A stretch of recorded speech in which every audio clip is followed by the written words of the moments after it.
Welcome back, everyone, to another episode of Biblio Files, a show from the Ann Arbor District Library in Michigan that's all about books.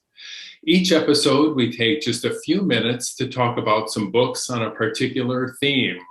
And this time, we're talking about books that are collected essays. My name is Christopher, and I'm joined, as always, by Lucy and Amanda. And we have a special guest today, Nate. So, Lucy, what did you read this time? Well, I had a couple things lined up to choose, and then I just finished a book, which it's 10 essays, but it's a memoir as well. So it is a book by Minnie Driver, who's an actress, and it's called Managing Expectations, a memoir in essays. And so she said essays right there on the cover. So I figured that this would count. And I picked it up because I love Minnie Driver as an actress. I don't know if you are familiar with her. She was in Good Will Hunting and Grosse Pointe Blank, a couple other things.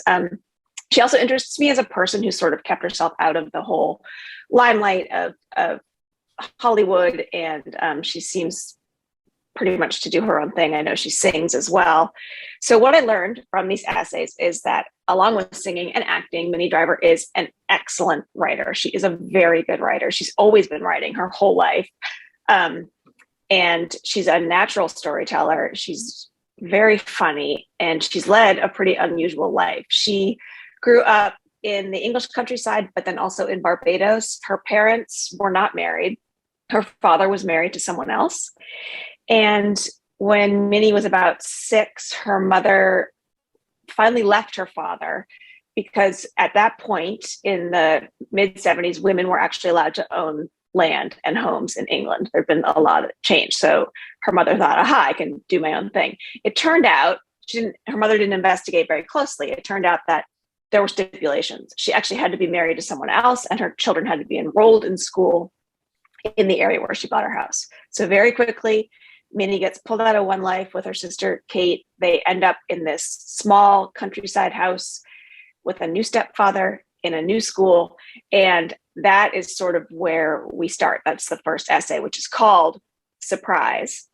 And she has this one little thing that I love that she says, surprises are very well branded as a good thing when everyone knows in their soul that surprise is actually a form of aggression, which is just like the type of thing she is she was a very precocious child, but she was also very observant, and she was unusually articulate as a child, I think because of the situation she'd been in and the way that adults talk to her. But then as an adult, she's extremely down to earth. And so these essays are in chronological order, but they're not connected. It's not like one finishes and the next one picks up. So any one of them could be read on its own as an essay. And you learn about her sort of growing up and where she got from that 6-year-old girl to being an actress and a singer. You learn about her managing her hair. You learn about her travels all over the world in order to find herself. You learn about how she sort of became, she is a mother, but how she backed into that a little bit. You learn about her parents, and really the whole collection of essays is it shows that growing up and self-discovery are really all about managing expectations. That's the title. And she does a really great job of showing that as a child, she'd figured out adults pretty early on. And she realized that like a lot of what they said was obfuscated and not necessarily true. And maybe that they were not to be wholly trusted. So one of my favorite essays I just want to mention is called I'm Going to Miami. And when she was young, I don't know, maybe like 12, she was not getting along with her stepfather at all. So her mother sent her to live with her father in Barbados. Her father's girlfriend did not get along with Minnie either. And she said, I always want grown-ups to like me, but I find it difficult to behave in a way that consistently pleases them. Grown-up love appears to be very conditional, and they're not conditions I really abide by. So that's sort of her general where she meets grown-ups. But she gets sent back to Miami by her father, by herself, on a plane to spend the night in the Fontainebleau Hotel in Miami by herself as a child. And there are people to meet her along the way, but she it's just this hilarious story of this child navigate, it's sort of like Eloise, but navigating this hotel, racking up huge room service bills as revenge to her father, but she doesn't really want to eat any of it. Shopping in the store, so she's like comes out wearing, you know, the robe and the sunglasses with the thing to cover her nose, and so it's just like laugh out loud funny. But then you end up with this very, very moving essay at the end about her relationship with her mother, and so it just really runs the gamut of the growing up experience and the way that adults behave around children and the way that children react to that. And so I was so pleasantly surprised. I really love this book. I can't recommend it enough. I did not expect to have this experience with it. So that is Managing Expectations, a memoir in essays by Minnie Driver. Nate, what do you have for us? Today I have The Anthropocene Reviewed by John Green. You may be more familiar with John Green as a YA fiction writer. This is his first book of nonfiction. It came out last year, and it is based on his podcast of the same name. So the Anthropocene is sort of this proposed name for the current geological age in which humans are sort of the center of it, where we have disproportionately affected all aspects of this planet. So the subtitle is Essays on a Human-Centered Planet. And it's called The Anthropocene Reviewed because the sort of conceit is that he takes one aspect of this human-centered planet, and then it's a personal essay, but then at the end he reviews it on a 5-star scale. But it's a little tongue-in-cheek because it's sort of a response to how there's 5-star scale ratings for everything now, like on Amazon, on Goodreads, on Yelp. So this is sort of a response to that because that's a very like data algorithmic thing, and it doesn't truly do what they're reviewing justice. So at the end, he reviews them on this 5-star scale, but the essay is anything but, they're short, but they're anything but simple. Like they're very nuanced and they go into detail. So I'm a big fan. I'm not a big fan of his fiction, but I'm a big fan of his podcast and the YouTube work that he does with his brother. So I was really excited when this came out. And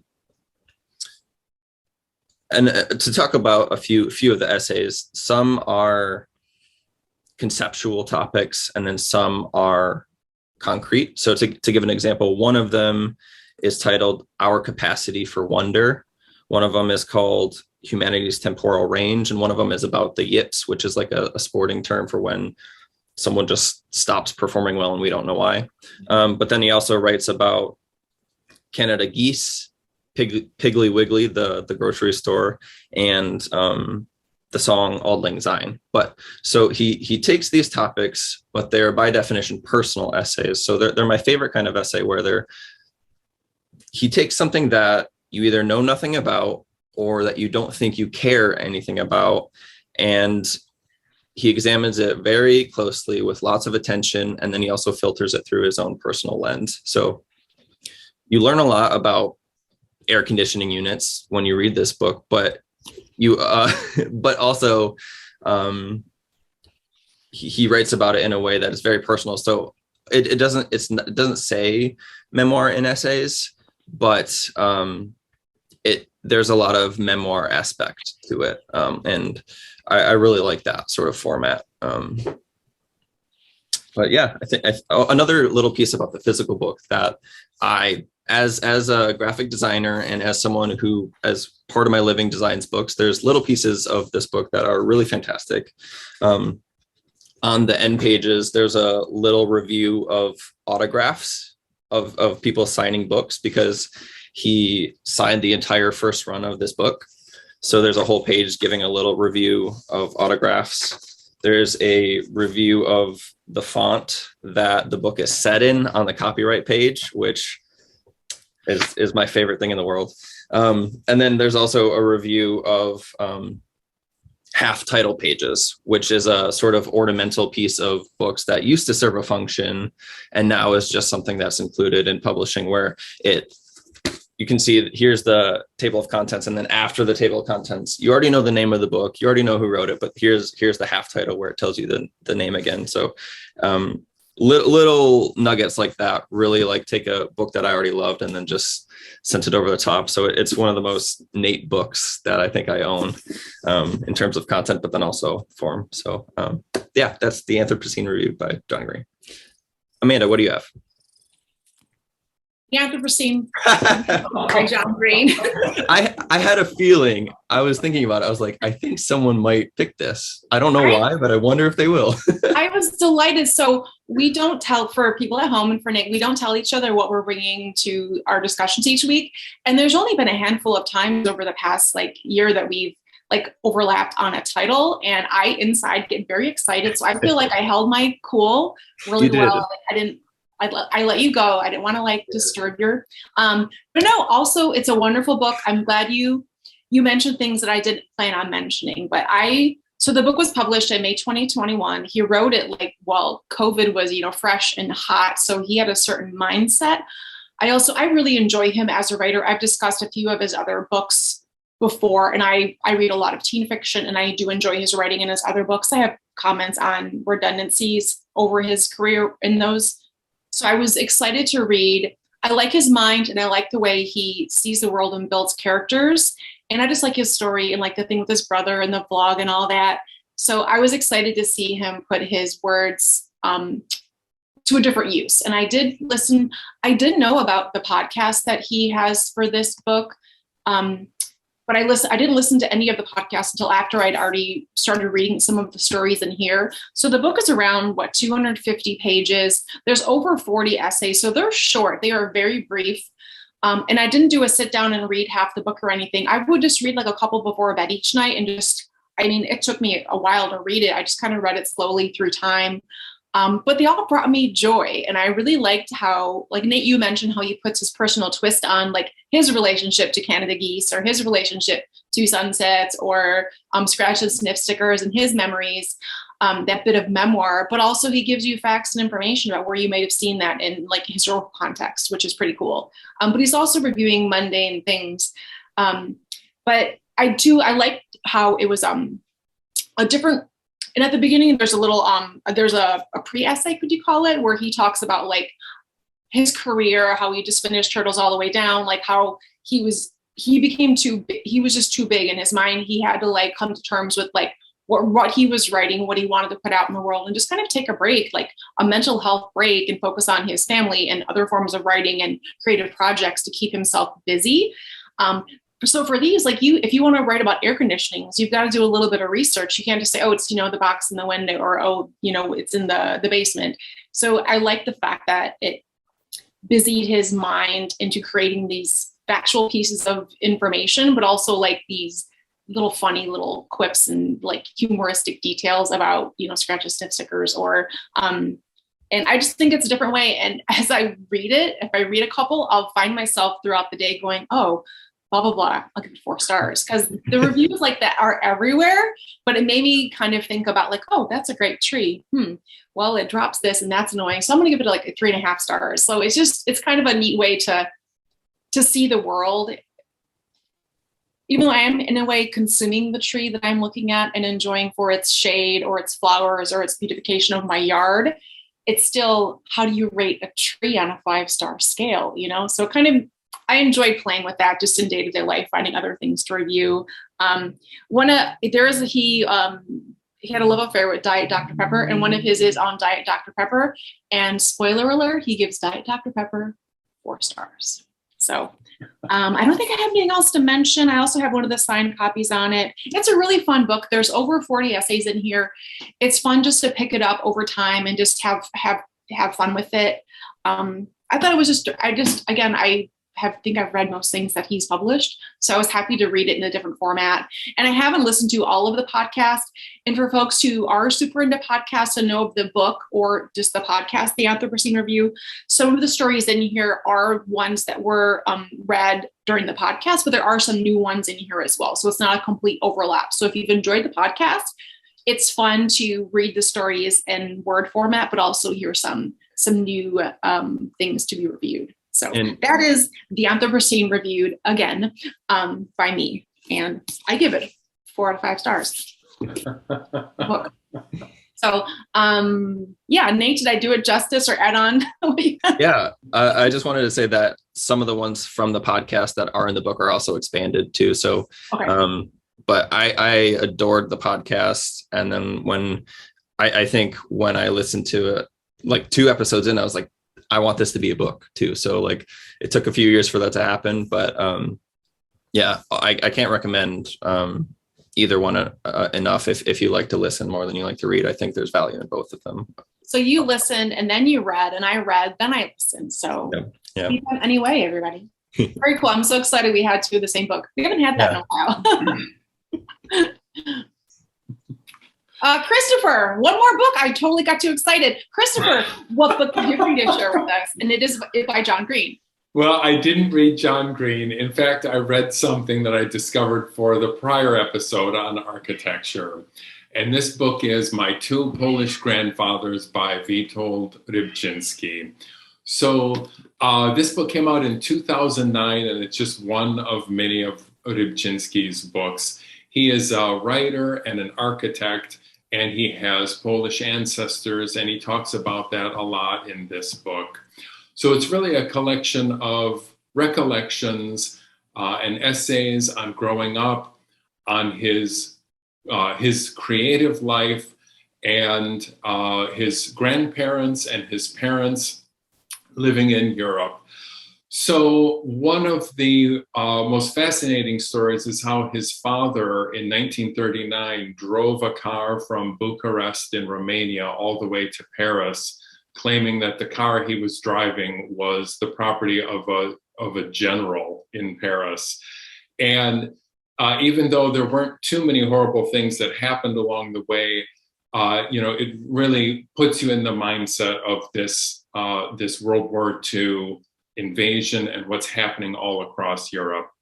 So that really leads into Rybczynski's whole life, living in so many different places, faced with so many different cultures and other languages.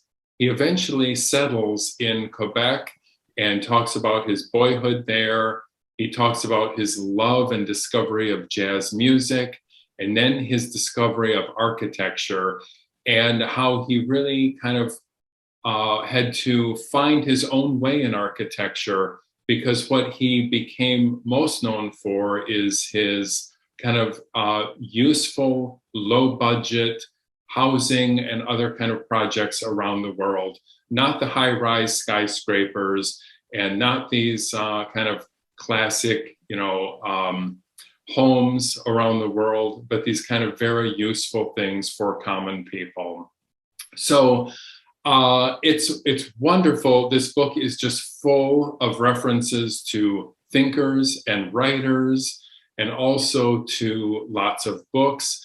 And he mentioned so many different places that you just can't wait to find on the map and see exactly where they are. So in so many ways, it's kind of this classic book of travel, of family legacy, and just European culture. So it's a very fast read, just over 200 pages, and it was great. So that is My Two Polish Grandfathers by Witold Rybczynski. So does anyone have any last comments about collected essays? Well, I just want to say that I love that you found that based on your research for the previous episode, because I can't tell you how many times I'll like search the AADL catalog for something else will catch my eye, or like I'll be just reading an article about something and then they'll reference a book, and like so much of my reading or book buying or my TBR list making, whatever it is, like I don't always get to them, but so much of that is always like happy accidents. So I just love that it went from one thing to the next, and you found a good book out of it. Yeah, I think it's common at the library. Yeah. Well, we hope you enjoyed this episode. And as always, if you have any comments or would like to tell us what you're reading, you can click the link below and let us know. We'd love to hear from you. Until next time, so long and happy reading. And Thank you to our special guest, Nate. Take care.